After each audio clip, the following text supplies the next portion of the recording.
बलूचिस्तान के शहर तुर्बत में बीएनपी अवामी कीज का सीनियर बॉडी इजलास ज़ेर सदारत रुकन सेंट्रल कमेटी खलील तगरानी मुनक्किद हुआ, जिसके मेहमान खास रुकन सेंट्रल कमेटी अली जान जोस्की थे। इजलास में पार्टी कारकुनान ने कसीर तादाद में शिरकत की। इजलास में बल्दियाती इंतखाबात और दीगर अहम एजेंडे ज़ेर बहस रहे। इजलास में बल्दियाती इंतखाबात से मुतालिक पार्टी कीज के सीनियर रहनुमाओं से अपने वार्ड, यूसी और म्यूनसिपल कारपोरेशन के हवाले से ब्रीफिंग ली गई, जो कि इज्तिमाई तौर पर पार्टी रहनुमाओं की जानिब से बल्दियाती इलेक्शन की तैयारियां मुकम्मल है। पूरे जिले में पार्टी अपने उम्मीदवार खड़ा करेगी। मजीद कहा गया कि बल्दियाती इंतखाबात से इख्तियारात निचली सतह पर मुंतकिल होती है, जिससे मसाइल लोकल बुनियाद पर बेहतर हल हो सकते हैं। बर वक्त लोकल इलेक्शन कराना जमहूरियत की असल शक्ल है।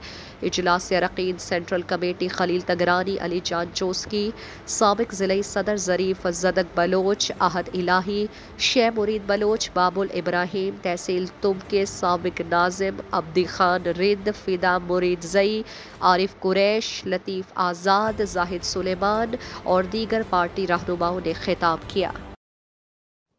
मज़ीद दिलचस्प मालूमात और ख़बरों से आगाह होने के लिए गिदरोशिया point Facebook page, Instagram, Twitter को फॉलो और यूट्यूब चैनल को सब्सक्राइब करें।